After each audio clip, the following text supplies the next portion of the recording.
Assalamu alaikum and welcome back again with another lecture of VLSI design. Last lecture में हमने propagation delay की बात की थी कि किस तरह से प्रोपगेशन डिले को मेजर किया जा सकता है। उसमें हमने दो डिफरेंट मॉडल्स की बात की थी। पहले हमने एक करंट सोर्स मॉडल की बात की थी जो कि actually very close representation.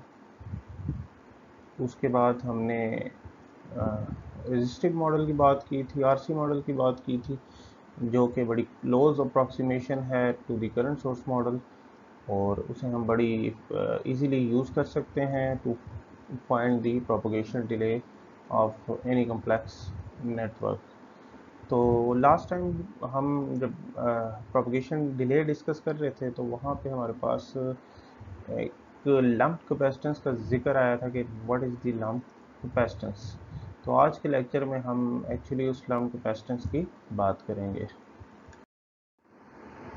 Lump capacitance क्या है? Lump capacitance is actually the combination of capacitances or series of capacitances, set of capacitances appearing at the output of the inverter। क्योंकि हम इनिशियली जो है वो इन्वर्टर के ही प्रोपगेशन डिले को major कर रहे हैं, बाद में हम कम्प्लेक्स नेटवर्क्स पे भी जाएंगे, लेकिन initially by definition the lump capacitance is actually the capacitances appearing at the output of the network or output of the gate। तो लम्प कैपेसिटेंसेस की डिटेल में जाने से पहले हम मॉसफेट की जर्नल जो पैरासाइटिक कैपेसिटेंसेस होती हैं उसका जिक्र करते हैं, जो आपके पास डिफरेंट कैपेसिटेंसेस इन्वॉल्व होती हैं। उसमें सबसे पहले जो कैपेसिटेंस इन्वॉल्व होती है structure capacitance. Structure capacitance basically आपके पास फिजिकल स्ट्रक्चर, वैसे तो सारी जो है वो स्ट्रक्चर की ही वजह से होती हैं, लेकिन आपके पास जो स्ट्रक्चर कैपेसिटेंस होती है वो किसी रीजन पे डिपेंड नहीं करती है। तो बेसिकली आपके पास जो है वो ना किसी वोल्टेज पे ऐसे डिपेंड करती है। तो स्ट्रक्चर कैपेसिटेंस को भी आगे देखेंगे कि आपके पास क्या होती है। उसके बाद आपके पास आती है चैनल कैपेसिटेंस। चैनल कैपेसिटेंस जो है वो आपके पास एक्चुअली गेट और चैनल के दरमियान जो कैपेसिटेंस बन रही होती है वो जितने भी एलिमेंट्स हैं वो चैनल कैपेसिटेंसेस में आएंगे। उसके अलावा डिफ्यूजन कैपेसिटेंस है जो आपके पास PN junction, reverse bias PN junctions के दरमियान में आपके पास बन रही होती है। तो उसको भी आगे जाके हम डिटेल से देखते हैं। MOSFET structure capacitances में actually there are two capacitances. The first capacitance is gate source capacitance, gate source overlap capacitance, and the second one is the gate drain overlap capacitance।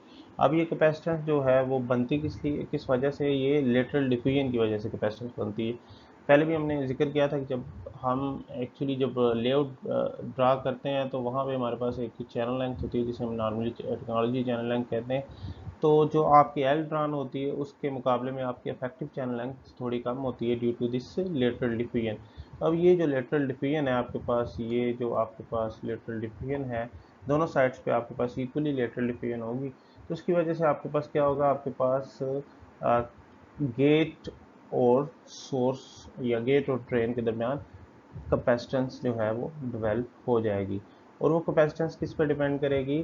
आपकी इस लेटरल लेंथ पे depend करेगी। जो जितनी diffusion हुई है ये एक्चुअली इसी पे डिपेंड करेगी। ये आपको बेसिकली यहाँ पे नज़र भी आ सकता है कि यहाँ पे आपके पास बेसिकली ये कैपेसिटेंस बन रही है। ये दोनों साइड्स पे आप देख सकते हैं।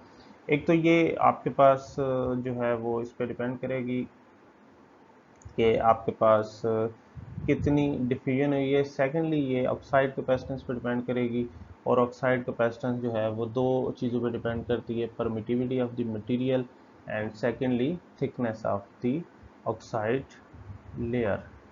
तो permittivity of different materials is different. हमारे केस में सिलिकॉन डाइऑक्साइड है तो इसकी आप परमिटिविटी देख सकते हैं।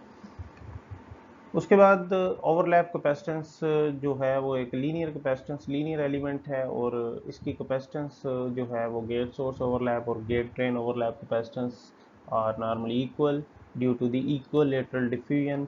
you can see that the diffusion is equal, it is xd in both cases।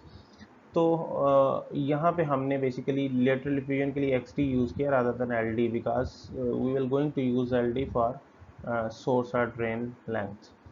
तो हमारे पास जो गेट सोर्स ओवरलैप और गेट ड्रेन ओवरलैप कैपेसिटेंस आई है वो एक्चुअली इक्वल है C O X into X D into W, or we can say that C naught into W. C naught is actually equal to COX into XD. अब हम आते हैं MOSFET channel capacitances की तरफ। MOSFET channel capacitances are actually gate to channel capacitances, and it depends upon the operating region and terminal voltages, unlike the previous MOSFET structure capacitance.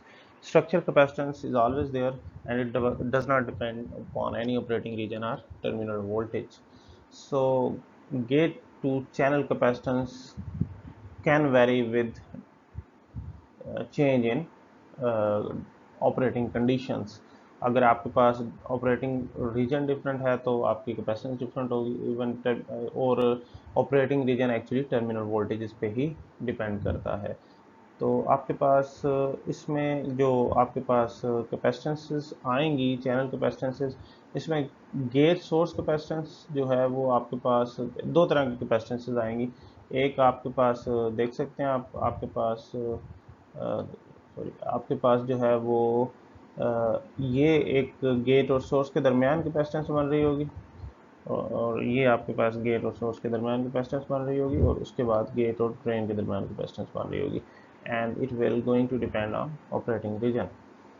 अच्छा, अब इसमें जो गेट सोर्स कैपेसिटेंस है आपके पास ये actually gate channel source capacitance होगी।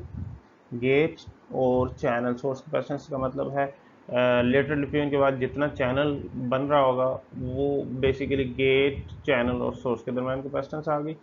उसके अलावा चैनल कैपेसिटेंसेस में नॉर्मली ओवरलैप कैपेसिटेंसेस को भी चैनल कैपेसिटेंसेस का हिस्सा ही कहा जाता है, और बहुत सी जगहों पे बेसिकली बहुत से लिटरेचर में अगर आप देखेंगे तो स्ट्रक्चर कैपेसिटेंस को चैनल कैपेसिटेंस ही कहा जाता है।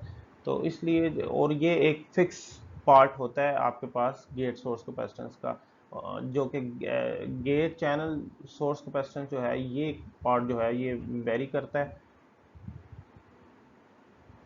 और similarly gate drain capacitance is actually equal to gate channel drain plus gate drain overlap capacitance. overlap capacitance again जो है वो आपके पास फिक्स capacitance होती है, और उसके साथ जो है वो गेट चैनल ड्रेन कैपेसिटेंस जो है ये वेरी करती है with respect to the operating reason.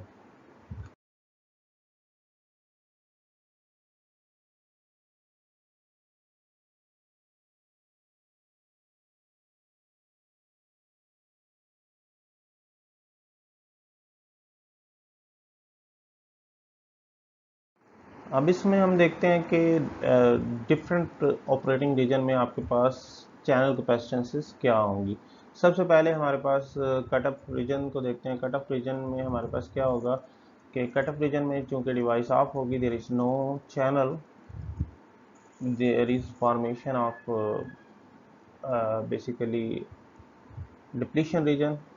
तो उस वक्त आपके पास चैनल नहीं होगा, तो आपके पास चैनल की जितनी भी कैपेसिटेंसेस हैं गेट चैनल सोर्स या गेट चैनल ड्रेन कैपेसिटेंस वो ज़ीरो होंगी।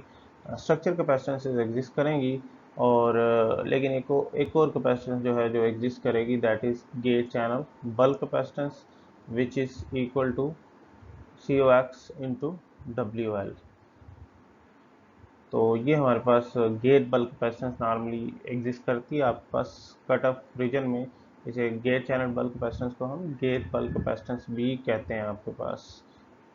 उसके अलावा अगर आप लीनियर मोड में देखें तो लीनियर मोड में हमारे पास जो कैपेसिटेंस है वो अगर आप देखें तो इक्वली डिस्ट्रीब्यूट होती है आपके पास गेट चैनल सोर्स कैपेसिटेंस और gate channel drain capacitance half half distribute हो जाती है। एक टोटल कैपेसिटेंस आपके पास गेट कैपेसिटेंस जो है वो COX इंटू WL ही होती है, लेकिन आपके पास गेट चैनल सोर्स और गेट ड्रेन जो आपके पास गेट चैनल ड्रेन कैपेसिटेंस है वो इक्वली डिस्ट्रीब्यूट हो जाती है। इसका मतलब है आपके पास कैपेसिटेंस या चार्ज डिस्ट्रीब्यूशन इक्वल होती है, इसकी वजह से कैपेसिटेंस भी इक्वल होती है। इस केस में चूंकि चैनल बन जाता है तो there is no depletion region, आपके पास गेट बल्क कैपेसिटेंस जो है वो gate channel bulk capacitance zero हो जाती है। सिमिलरली जब आप सैचुरेशन रीजन में आपकी डिवाइस होती है तो उस वक्त चूँकि चार्ज डेंसिटी ज़ीरो हो जाती है तो आपके पास gate channel drain charge density zero कहाँ पे होती है, इफेक्टिव वोल्टेज जब आपके पास ड्रेन सोर्स वोल्टेज के इक्वल हो जाती है, वहाँ पे एक पिंच ऑफ पॉइंट आता है। इसका मतलब है ड्रेन की तरफ जो कैपेसिटेंस है वो ज़ीरो होगी, यानी कि gate channel drain capacitance is actually zero and gate channel source capacitance is actually 2/3 into COX into WL।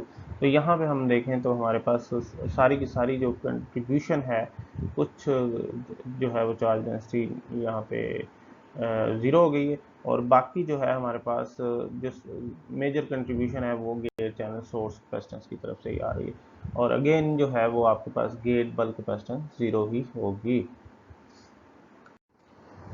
इस टेबल में बेसिकली मॉसफेट की डिफरेंट चैनल कैपेसिटेंसेस और उसकी डिस्ट्रीब्यूशन बताई गई है इन डिफरेंट ऑपरेशनल रीजन्स। सबसे पहले अगर आप देखें तो आपके पास गेट चैनल बल्क कैपेसिटेंस का जिक्र किया गया है जो कि कट ऑफ रीजन में मैक्सिमम होगी और इक्वल होगी oxide capacitance to the area of the channel, और बाकी दोनों रीजन्स में ओमिक और सैचुरेशन रीजन में ये एग्जिस्ट नहीं करती है। सिमिलरली गेट चैनल सोर्स और गेट चैनल ड्रेन कैपेसिटेंस जो है वो आपके पास कट ऑफ रीजन में तो एग्जिस्ट नहीं करती हैं, लेकिन ओमिक रीजन में अगर आप देखें तो इनकी डिस्ट्रीब्यूशन इक्वल है due to the almost uniform channel और uniform charge density across the channel. और फाइनली जो है वो आपके पास सैचुरेशन रीजन में आप देखें तो गेट चैनल सोर्स कैपेसिटेंस जो है वो उसकी कंट्रीब्यूशन ज़्यादातर है, और आपको गेट चैनल ड्रेन कैपेसिटेंस जो है वो ज़ीरो है due to the pinch off point और अनअवेलेबिलिटी ऑफ चार्ज कैरियर्स। और उसके अलावा अगर आप देखें तो गेट चैनल कैपेसिटेंस जो है वो एक्चुअली इक्वल होती है आपके पास gate channel source plus gate channel drain capacitance के। तो नॉर्मली कट ऑफ रीजन में एक्चुअली गेट चैनल कैपेसिटेंस वही है जो गेट चैनल बल्क कैपेसिटेंस है, और गेट कैपेसिटेंस जो है वो उसमें दो एलिमेंट शामिल होते हैं, गेट चैनल कैपेसिटेंस और ओवरलैप कैपेसिटेंस। तो overlap capacitance is actually structure capacitance and it is independent of the region. तो आप देख सकते हैं कि इसमें आपके पास सारी कैपेसिटेंसेस ही शामिल हैं। अब फाइनली हम मूव करते हैं टुवर्ड्स MOSFET डिफ्यूजन कैपेसिटेंस और MOSFET junction कैपेसिटेंसेस।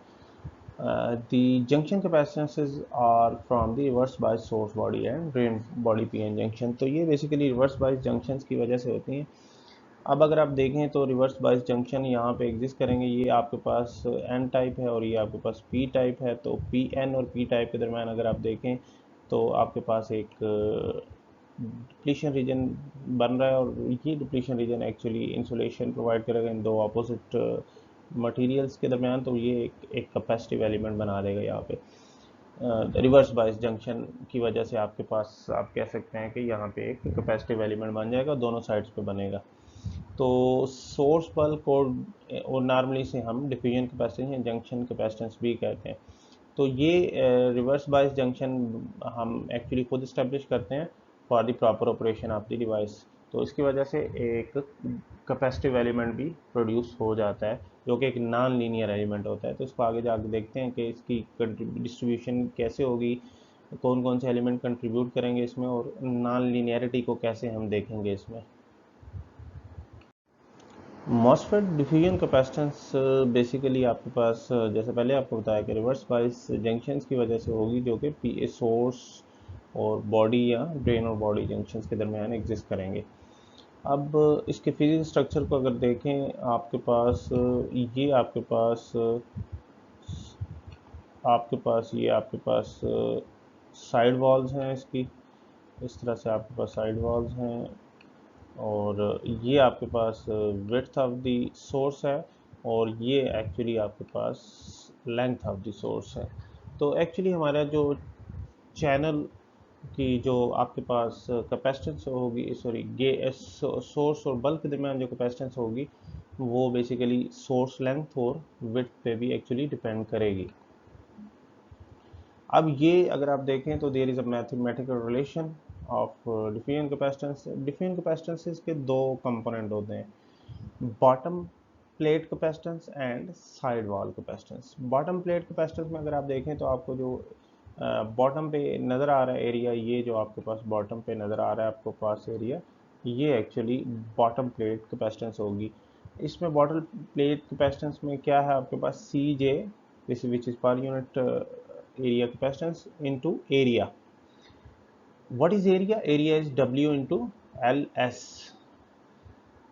In addition to the side wall capacitance, अगर आप साइड वॉल कैपेसिटेंस को देखें तो साइड वॉल कैपेसिटेंस में आपके पास जंक्शन साइड वॉल कैपेसिटेंस आपके पास एक तो आ गई विच is per unit perimeter. And perimeter आपके पास क्या होगा जी, पेरीमीटर आपके पास सराउंडिंग का, इसका बेसिकली सराउंडिंग की बात करें। अब इसका पेरीमीटर में हम पूरा पेरीमीटर इंक्लूड नहीं करेंगे। पेरीमीटर में अगर आप देखें तो दो लेंथ्स और एक विड्थ शामिल हो जाएगी, एक ये साइड आपके पास शामिल होगी और दो ये साइड शामिल हो जाएंगी। आपके पास ये जो चैनल को फेस कर रही है साइड, ये हमारे पास शामिल इसमें नहीं होगी क्योंकि ये ऑलरेडी इसकी कंट्रीब्यूशन आ चुकी है, इसलिए ये डिफ्यूजन कैपेसिटेंस में शामिल नहीं होगी क्योंकि ये रिवर्स बायस कैपेसिटेंसेस नहीं होंगी आपके पास। तो इसलिए इसका अगर आप पेरीमीटर देखें तो ये बनता है 2LS, two sides front end back side of the source and plus width plus single width because we have ignored this width due to its contribution in the channel। तो ये हमारे पास पेरीमीटर आ गया और एरिया हमारे पास क्या होगा, LS into W. ये हमारे पास एक्चुअली बेसिकली डिफ्यूजन कैपेसिटेंस आ गई है। और डिफ्यूजन कैपेसिटेंस सोर्स बल्क और ड्रेन बल्क के लिए इक्वल होती है। डिफरेंट जो चीज़ होगी वो सी जे और सी जे एस डब्ल्यू होगी, बाकी एरिया और पेरीमीटर दोनों का सेम होता है, तो इसलिए ये कैपेसिटेंस आपके पास कह सकते हैं कि आपके पास इक्वल होगी। अब हम आते हैं सी जे और सी जे एस डब्ल्यू की तरफ, जो कि हमने पिछली स्लाइड में जिनका जिक्र किया था कि आपके बेसिकली जो डिफ्यूजन कैपेसिटेंस है इन दो चीज़ों पर डिपेंड करती है, एरिया और पेरीमीटर के अलावा। एरिया और पेरीमीटर तो आपके पास फिक्स होते हैं, लेकिन ये जो जंक्शन बॉटम जंक्शन कैपेसिटेंस और साइड वाल जंक्शन कैपेसिटेंस जो है वो ये वेरी करती है and it is actually a non linear element, जो कि आप इस इक्वेशन से भी देख सकते हैं कि this is a non linear equation. अब इसमें इस इक्वेशन को अगर आप देखें तो सी जे के लिए C J not by 1 plus V R plus 5b whole M J whole power M J. तो अब इसमें जो सी जे नॉट है, C J not is the capacitance under zero bias condition. अगर हम कहें कि पी एन जंक्शन के दरमियान कोई पोटेंशियल डिफरेंस नहीं है तो फिर ये basically C J naught capacitance होगी। उस वक्त आप इसे बेसिकली वही कैपेसिटेंस ले सकते हैं अगर कोई रिवर्स बायस जंक्शन नहीं है। अगर रिवर्स बायस जंक्शन होगा तो फिर ये इक्वेशन आपको यूज़ करनी पड़ेगी। 5 is the built in potential, इसका हम पहले भी जिक्र कर चुके हैं। अच्छा, एक इसमें नई चीज़ आई है which is grading coefficient. M J is the grading coefficient and there are two types of basically grading coefficients are there are two types of junctions। अब बॉटम जंक्शन को अगर आप देखें तो it is actually abrupt junction के आपके पास जो है वो ग्रेडिंग कोफिशिएंट आपका होता क्या है बेसिकली। तो ग्रेडिंग कोफिशिएंट आपका एक प्रोफाइल एलिमेंट होता है कि आपके जंक्शन का प्रोफाइल कैसा है। जंक्शन का प्रोफाइल से मुराद आपकी ये है कि अगर आप लेट से कहें कि ये आपके एन टाइप इम्प्योरिटीज़ ऐड हुई हैं तो नीचे पी टाइप शुरू हो रहा है, तो आपने बताना ये है कि अब इसकी डिस्ट्रीब्यूशन कैसी हुई है। अब इसकी डिस्ट्रीब्यूशन ये है कि इनिशियली आपके पास जो है वो एन टाइप इम्प्योरिटीज़ की डिस्ट्रीब्यूशन ज़्यादा है, फिर एन टाइप की इम्प्योरिटी की डिस्ट्रीब्यूशन लेट से हम कहते हैं कि कम होती है, और फिर उसके बाद देखते हैं कि किस रेट से एक्चुअली ये कम हो के फिर एकदम जो है वो इसकी डिस्ट्रीब्यूशन ख़त्म हो जाती है। तो बेसिकली वो जंक्शन जो है, यानी आपने एन टाइप इम्प्योरिटीज़ को जब इम्प्लांट किया तो एन टाइप इम्प्योरिटीज़ की जो बेस है आपके पास यहाँ जहाँ पे एन टाइप इम्प्योरिटीज एंड हो रही हैं, उसके बाद पी टाइप इम्प्योरिटीज कितनी जल्दी शुरू हो जाता है और किस रेट से शुरू होता है, that actually defines grading coefficient और ग्रेडिंग प्रोफाइल। आपके पास जंक्शन का जो प्रोफाइल होगा उसको डिफाइन करेंगे। तो हमारे पास दो तरह के जंक्शंस हैं, एक साइड वाल का जंक्शन आपके पास जो बन रहा है, एक बॉटम जंक्शन है। Bottom junction normally abrupt junction होता है, इसलिए आप देख सकते हैं M is actually equal to 1/2 and side wall junction के लिए इट इज़ 1/3। तो साइड वाल जंक्शन में बेसिकली ग्रेडिंग प्रोफाइल जो है वो थोड़ा कम होता है, क्योंकि साइड वाल जंक्शन में पेनिट्रेशन उस तरह से नहीं होती, लेकिन यहाँ पर डिस्ट्रीब्यूशन जो है वो बड़ी फ्लैट आपके पास होती है। तो अब आप देख सकते हैं कि ये जंक्शन कैपेसिटेंसेस की जो डिस्ट्रीब्यूशन है ये आपके पास नॉन लीनियर है। नॉन लीनियर जो डिस्ट्रीब्यूशन है इसको हमने बेसिकली लीनियराइज करना है। देखते हैं आगे जाके हम इसको कैसे लीनियराइज कर सकते हैं। ये बेसिकली ग्राफिकली आपको बताया गया है जंक्शन कैपेसिटेंस और रिवर्स बायस वोल्टेज का जो रिलेशन है। तो इसमें आप देख सकते हैं कि जो है वो फ्लैट तो नहीं है, थोड़ा सा वेरिइंग टाइप ऑफ रिलेशन है, यानी आपके पास ये इस तरह का बेसिकली रिलेशन है, तो ये आपके पास आस्ता आस्ता ऊपर जाएगा।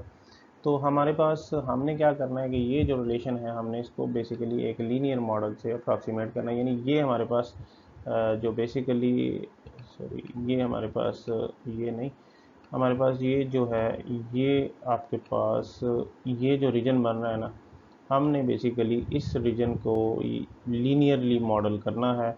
इस तरह से मॉडल करना है कि ये हमारे पास एक अप्रॉक्सीमेशन बन जाए लीनियर मॉडल की, क्योंकि हम नॉन लीनियर मॉडल को एनालाइज करना हमारे लिए मुश्किल होता है। तो इसलिए हमने जो है वो इस जो बिहेवियर है इसको लीनियरली मॉडल करना है। देखते हैं हम आगे जाके कि हम इसको किस तरह से लीनियरली मॉडल कर सकते हैं। अगेन यहाँ पे बात की गई है कि हम किस तरह से लीनियराइज कर सकते हैं जंक्शन कैपेसिटेंसेस को। जंक्शन कैपेसिटेंसेस को लीनियराइज करने का तरीका ये है कि we have to replace the linear capacitance non linear capacitance with the linear capacitance which displaces equal charge over region of interest. जैसे कि लास्ट टाइम हमने ग्राफ में देखा था कि हमारे पास हमारे रीजन ऑफ इंटरेस्ट में अगर आप देखें तो आपके पास एक विंडो बन रही है, तो हमने बेसिकली वो नॉन लीनियर जो लाइन है उसको लीनियर बनाना है।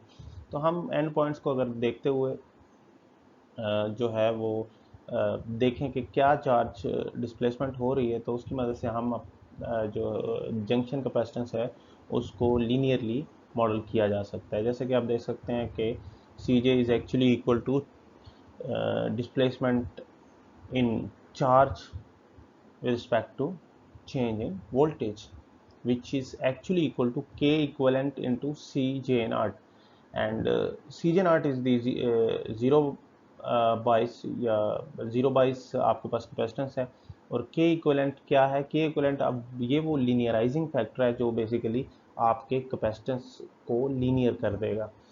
के इक्वलेंट की जो इक्वेशन है वो कुछ इस तरह से है, इसमें डिफरेंट पैरामीटर्स हैं आपके सामने। के इक्वलेंट की इक्वेशन हम देख लेते हैं, इसमें डिफरेंट पैरामीटर क्या हैं। Phi B, you are familiar with phi B is basically built in potential. M से भी आप फेमिलियर हैं, ग्रेडिंग कोफिशेंट है। वी हाई और वी लो क्या है जी, V high basically V high और वी लो बेसिकली ट्रांजिशन के दो जो हैं वो मैक्सिमम पॉइंट है। ये बेसिकली आपका रीजन ऑफ इंटरेस्ट जो है वो डिस्क्राइब करेगा कि आपके पास वी हाई और वी लो क्या होंगे। V high is actually highest reverse voltage of the junction and V low is the lowest reverse voltage of the junction for a particular transition. Reverse जो voltage होगी दोनों transistors के लिए different होगी, और ये हर ट्रांजिशन के लिए वेरी करेगी। तो इसको ज़रा आगे हम डिटेल से देखेंगे। यहाँ पे एक एग्जांपल का जिक्र किया गया है फॉर 0.25 माइक्रोमीटर सीमॉस टेक्नोलॉजी, जिसमें के इक्वलेंट को एस्टीमेट किया गया फॉर बोथ डिवाइसेस। तो आपके पास रेलिवेंट जो कैपेसिटेंस पैरामीटर्स हैं वो इस टेबल में गिवन है। We have actually need to find V high and V low, कि वी हाई और वी लो क्या होंगी for both the devices and for both type of transition.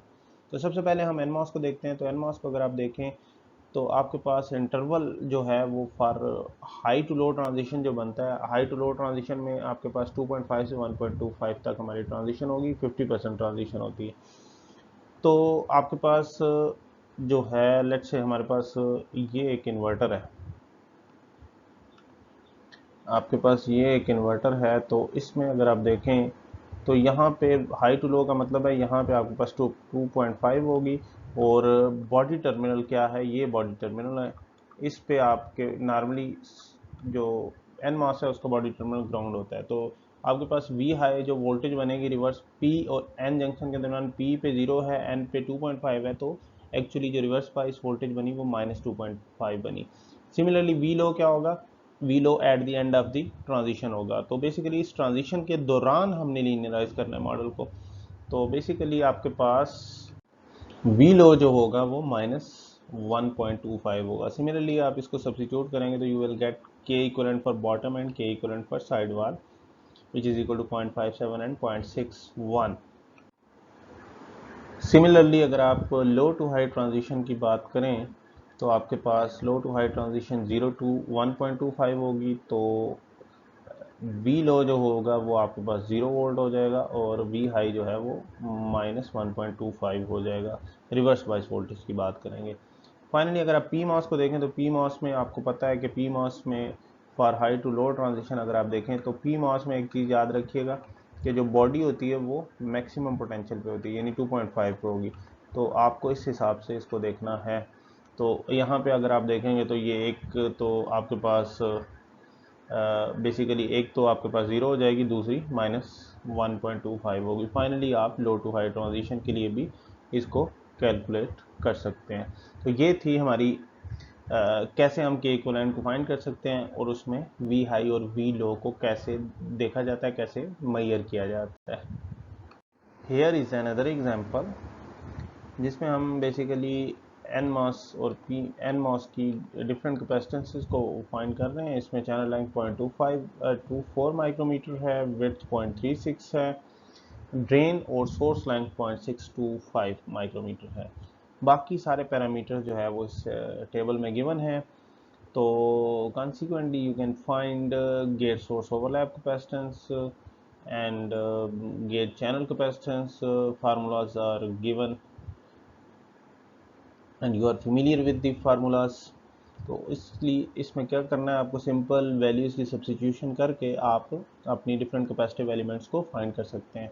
तो इसको ज़रा देख लीजिएगा, आप फार्मूलाज को ज़रा से इसको एनालाइज कर लीजिएगा, देख लें कि इसमें आपके पास कौन से पैरामीटर्स क्या हैं, इनको कैलकुलेट कर लीजिएगा ताकि हम आगे जाके लम्प कैपेसिटेंस को देख सकें कि लम्प कैपेसिटेंस एक्चुअली इनमें से कौन कौन सी कैपेसिटेंसेस लम्प कैपेसिटेंस में शामिल होंगी।